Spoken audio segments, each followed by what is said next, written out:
it was very white. Let me say, okay, I'm just gonna say it. It was very white. I didn't see any blacks or any Asian people around there. So, welcome to my area. your area is not white, is it? No. I think it's I may be wrong, but I think this is the whitest riding in the city. Really? Like, especially when I go like jogging or whatever. Like, oh my goodness, man! Like, it's just not a Tobacoke. Etobicoke has different ridings though. It's like an Etobicoke North. I think Etobicoke South. Mm-hmm. But yeah, Etobicoke's up there for sure. Yeah. So yeah, that just. And then I know you were doing some reading on wealth and income stats before we started. You wanna talk more about that? But basically, yeah, I was just like thinking, and this kind of relates back to the I don't want to butcher his name, but what's the? I don't want to butcher his name. This kind of relates back to the, and I'm sorry if I did butcher the name, Ahmaud Arbery. Yes, Ahmaud Arbery case, because even though I was biking through that neighborhood, I didn't have that concern where I was like, yo, someone's going to call the cops on me because I don't belong here, you know? Yeah. Yeah. And if you're not familiar with the Ahmaud Arbery case, Jimmy made a great video summarizing it and talking more in depth about it on his channel, RANT Reason. Again, I will link that in the description below. But check it out, Jimmy, if you want to just give us a quick rundown of the case. Yeah, Ahmaud, he was just a man that was on the day of February 23rd earlier this year. He was just jogging through a neighborhood of Santilla Shores. That happens to be near Brunswick, Georgia, where he was from. And he was just minding his business, and these two guys, a father and son duo, and the father is Gregory McMichael and the son is Travis McMichael. For a number of reasons that we're gonna go into later, they ambushed this man in their truck. They had their weapons. I believe the son who fired the fatal shots, he had a shotgun, and the father also had a weapon on him too. They just drove like very quickly. They cut him off while he was running. They stepped out of the car, and at that point, of course, he was fearful for his life because he's just a dude in a white t-shirt and shorts, just jogging. And then Travis comes out of the car with the shotgun in hand, and a fight ensues because he has to protect himself, right? As any man would do. So yeah, the scuffle ensued. Mind you, there's also a guy at the back in his car that's recording everything. And one thing led to another. Travis McMichael fired the fatal shots, and yeah, Arbery's not here anymore. And this whole case, it just gets. I don't know if you're aware of like the new details of the case, but like there was surveillance footage that came out recently that showed a black man. I honestly, I'm not sure if it's Arbery. It kind of doesn't look like him in the surveillance footage. It shows him just peeking into a house in the neighborhood. I guess that was where he was murdered. Yeah. He was just peeking into like a house that was under construction, right? So there was no one in the house. It was open, right? Yeah, that's a common thing people do. Like, not me, but like people will just go in and just like see someone's house under construction because maybe they're curious. They want to see like, oh, like I wonder what a house is like under construction.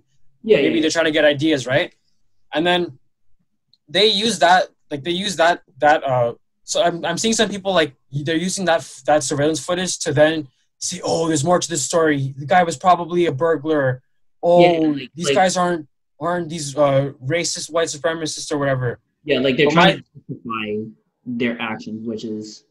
Yeah, and like my thing is though is like even if he was the guy in the surveillance footage, and that still is still speculation because the dude in that video has longer hair than Arbery did, unless Arbery had longer hair at the time of his murder. But even if he was the one that was trespassing, that doesn't give you the right to commit a citizen's arrest, because according to Georgia law, you have to see someone actually committing the crime, or you have to have immediate knowledge that they committed the crime. You can't just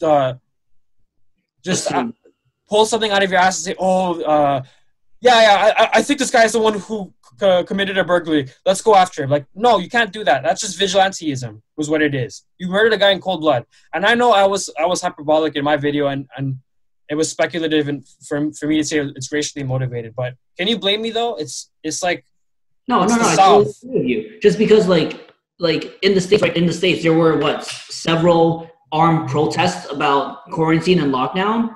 Like people literally marched into subways or onto the parliament with machine guns and like assault rifles and all this shit. And what happened to them? None, because they were mainly white people with doing this, right? And it's not even like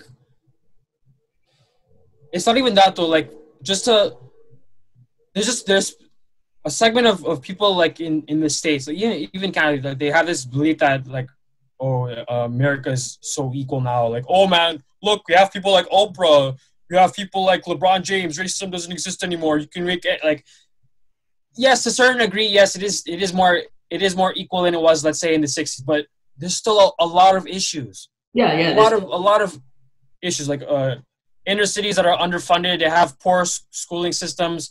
Flint, Michigan, for example, which is predominantly an African American population, they still don't have clean drinking water. So, Yeah. and you want to tell me that that's a coincidence? Like, of course not. There's still problems, but then people want to obfuscate and they want to put the wool over your eyes because it makes them feel uncomfortable. So, yeah. It's literally like, yeah. Although racism is dead, I put that in air quotes because it's clearly not. Because yes, it's not as overt, although there are incidences like the Arbery case that is overt, and then there's like not subliminal, but covert racism. Like example, Donald Trump telling the Asian reporter to ask China. Ask China. Ask China. I'm sorry, I thought that was hilarious though. Why did you ask China? I get it, but like at the same time, like listen, like why would you? That makes no sense for her, an American citizen, an American reporter, to asked China regarding I don't even know what the question was, I forgot, but yeah. And then her reaction after she was so cheesed after. She's like, after he skipped her and went to another person, she got up like, I'm sorry, but why are you asking me though? Like, why are you asking me? Ask China though. Yeah, was, and then like after that, he just stormed off. He was like, listen, like we're done here, bye. And his base, they think that's macho. Yeah. America. Okay, don't get me wrong. I know there are like we discussed in a previous episode where racism is everywhere. It's not just in America. We're gonna be clear that right now. But I guess just because of media coverage and how prominent it is in America, it's just like we just shit on America more for these incidences. Well, yeah, we also have to remember that America has such a big population, so a lot of this stuff is like we just see it happening more. So that it just looks like it's way more racist than other places, but then other places are also up there too. Mm-hmm. You don't know what else is a racist system? The economy. That's my segment or segue into your research, Jimmy. Well, I mean, I didn't find I was just looking at like the wealth inequality in Canada. I wasn't really looking into like the correlations with race, but what I learned was that like Canada's richest 87 families have the same wealth as 12 million people. Jeez. So, yeah. Like a report by the Canadian Centre for Policy Alternatives, they found that the net worth of the richest was 4,448 times more than the average Canadian. This is in 2016. Jeez. And like literally with this, what's going on right now, the rich is still getting richer, the poor is getting poorer. Yeah. And like I think I recently read something on Jeff Bezos, the president. Yeah. Isn't he gonna become the first? He's gonna become the world's first trillionaire. Yeah, just because and so like much more hardworking. I'm not gonna lie, I'm also a part of the problem with Amazon because I literally just got things delivered to me. I am too, for sure. I like Amazon. It's very convenient, but like it shouldn't be. We shouldn't be forced to. The onus shouldn't be put on consumers to change the immoral stuff that corporations like Amazon do. Though that should be on like politicians. But of course, as we know, like a lot of politicians, especially in America, because Amazon is an American corporation, they're bought off by corporations, so they're not going to really like make sure that they're paying their workers a living wage unless they're pressured by politicians. Like in the case of like Bernie Sanders and AOC, they pressured Amazon in New York to pay their employees a living wage. But when you look at like the conditions of the warehouses there, it's sickening, man, because these people, like, there's reports of them having to pee into like a bottle because they don't want to like to ruin their productivity and stuff like that. Like lack of air conditioning. I believe like a high ranking like Amazon like executive, he quit recently. Actually, I think it was over the very poor manufacturing like conditions. Dang. Okay. I didn't look into like the details. I did not know all that, but thank you for telling me about that. But yeah, it's just like, and during this time of pandemic, honestly, I think I also said it before, but some celebrities, yes, they are endorsing like different charities and whatever, or making financial donations. But if you're say you're Jeff Bezos, okay, if you're giving say $1 million, and everyone's gonna be like, oh, that's so kind of him, he's giving $1 million, but his net worth, and he probably has that's only like what, like not even 1% of his money. No. Yeah. So yeah, like, you know, okay, in context, yes, to an ordinary person, $1 million is a lot of money. But to like high-ranking CEOs like Jeff Bezos or Bill Gates or like high celebrities like LeBron James or what's another person that's making a lot of money? Or David Price. I don't know. I just do a baseball player in there, right? $1 million to them is it's almost like pocket change. And yeah, it's great that you kind of gave to help with the pandemic, but you could definitely give a bit more. You could definitely do way more than do that, you know?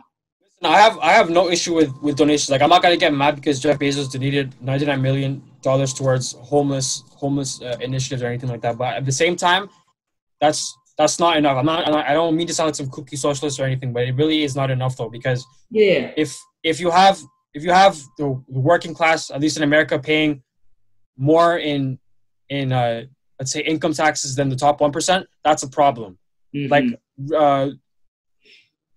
Correct me if I'm wrong or whatever, but like the top 1%, and this is after Trump implemented the tax cuts, they paid, I believe, they're paying at least 21% in is it income taxes or capital gain taxes? But then working class people are paying 24% in income taxes. So mind you, people that are 78% of Americans, they work paycheck to paycheck. Many of them can't even afford adequate healthcare coverage. They're paying more in taxes than people that have tens of billions of dollars or whatever. If you think that somehow is such a great thing and it shows how great capitalism is or whatever, then I'm sorry, but you have no compassion then. Because I'm not here to say that, I want a post-capitalist system. I don't believe in a post-capitalist philosophy. But at the same time, we need to implement a progressive tax system though. Also in Canada as well too. That's a problem. Yeah, and like the bad thing about the bad thing about Canada is like we do take a lot of cues and all of that shit from America. So we kind of do follow in America's footsteps when we should really be doing something like Norway or England or one of the European countries. They're a bit honestly, yeah. Like I think that like the Scandinavian countries like Norway, Denmark, Sweden, those are examples of very vibrant social democratic countries or whatever. And then you have some conservatives trying to spin it like, oh, no, but those are actually capitalist countries. No, they're not. They're socially democratic countries. Because, yes, while they may pay more in taxes or whatever, if the taxes are going towards bettering the lives of its citizens, I don't think most reasonable people are going to have a problem with that. But if your taxes are going towards endless wars or bailing out I don't know, oil industries or whatever, then of course people are going to be against a progressive tax system. So it's very misleading when you hear them try to spin it like, oh no, Norway and them are capitalist countries. They're not capitalist countries. Socially democratic countries. No. Like for Denmark, I believe it is still a monarch. Like they still have a king and queen and all that stuff, right? But they do follow like the whole social democratic system because yes, they do pay more taxes, but like Canada, they have universal health care and they also have like Free college. Yeah, free college or universities, because because it's like in Canada, college and university are two different things. But yes, they have free university tuition. So literally, the students don't pay tuition to go to universities. Same thing in Germany too. And Germany is not like I don't know if Germany is a socially democratic country, but like it's not some pie in the sky idea or whatever. Literally, like North America, we just need to take a cue from European countries and follow that type of system. Hopefully, man. But just like with the people that we have right now, like the heads of like the federal government, like they're still gonna continue to have neoliberal. I know. Neoliberal policies. Yeah, like honestly, as we just need to be more progressive in a good way.